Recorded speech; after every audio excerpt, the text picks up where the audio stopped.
Thanks for watching. Like, share, and subscribe. Eduhunt by SDP for more educational content and admission related important updates. Hello everyone, welcome to my channel. আশা করি তোমরা সবাই ভালো আছো এবং সুস্থ আছো। এই ভিডিওতে কথা বলতে যাচ্ছি এইচএসটিউ অ্যাডমিশন 2024-25 সেশনের জরুরি আপডেট নিয়ে। এইচএসটিউ অর্থাৎ Haji Mohammad Danesh science and technology university, যেটি দিনাজপুরে অবস্থিত, এটির যে অ্যাডমিশনের রেজাল্ট সেটি পাবলিশ হয়ে গিয়েছে। এটি গতকালকে 10 তারিখে পাবলিশ হয়েছে, খুব সম্ভবত রাতের দিকে। তো আজকে ডিটেল আপডেটটা এসেছে, তাই তোমাদের সঙ্গে একটু জানানো জরুরি মনে করলাম।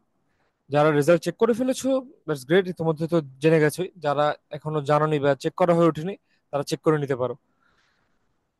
হাজী মোহাম্মদ দানেশ বিজ্ঞান ও প্রযুক্তি বিশ্ববিদ্যালয়ের 2024-25 শিক্ষাবর্ষের ভর্তি পরীক্ষার ফলাফল প্রকাশ হয়েছে। এবং সেটি প্রকাশ করা হচ্ছে শনিবার, অর্থাৎ 10ই মে। বিশ্ববিদ্যালয়ের ওয়েবসাইটের মাধ্যমে ফলাফল দেখতে পারবেন শিক্ষার্থীরা। ফলাফল জানতে ওয়েবসাইটে লগ ইন করতে হবে। এখানে একটা লিঙ্ক দেওয়া আছে। এই লিঙ্কে তোমরা তোমাদের ড্যাশবোর্ডে লগ ইন করে নেবে, আইডি পাসওয়ার্ড বা যা লাগে সেগুলো দিয়ে। তারপর বলা আছে যে গত সোমবার 5ই মে থেকে বুধবার 7ই মে পর্যন্ত পরীক্ষা অনুষ্ঠিত হয়।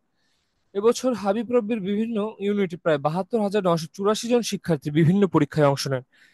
এর মধ্যে এ ইউনিটে 25,403 জন, বি ইউনিটে 22,293 জন, সি ইউনিটের বাণিজ্য শাখায় 2,394 জন, বিজ্ঞান ও মানবিক শাখায় 4,456 জন এবং অন্য একটি শাখায় 18,438 জন পরীক্ষার্থী অংশগ্রহণ করেন।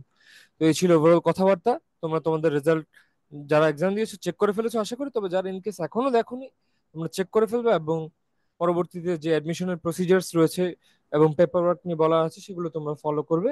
এবং অন্যান্য অ্যাডমিশনের জরুরি আপডেট আমি আমার চ্যানেলের পক্ষ থেকে দেওয়ার চেষ্টা করব। দেখাবো অন্য কোনো ভিডিওতে। ততদিনের জন্য তোমরা সবাই ভালো থাকবে এবং সুস্থ থাকবে। ধন্যবাদ সবাইকে।